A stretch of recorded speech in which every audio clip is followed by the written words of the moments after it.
एक शेवटची पिढी राहिली, त्यातली काही मोजकीच म्हातारी माणसं जे आपल्या मायभूमीला, गावाला, घरादाराला बिलगून राहिली. त्यांची इच्छा आहे की आमची तिरडी आमच्या गावातनंच उठावी, आमच्या घरातनंच उठावी.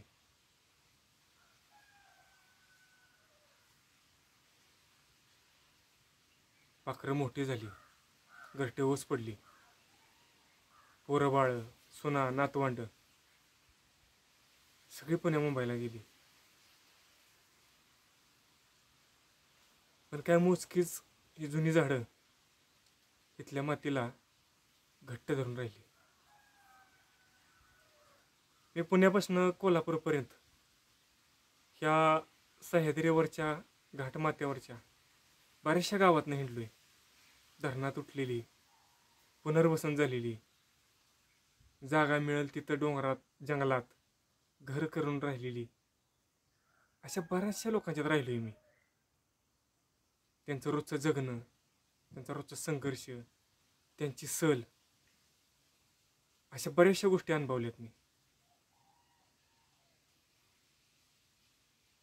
तुम्ही तर या सह्याद्रीच्या आखाड्या कापरीतनं रोज जगताय, कातळा एवढ्या संघर्षाला रोज धडका घेताय.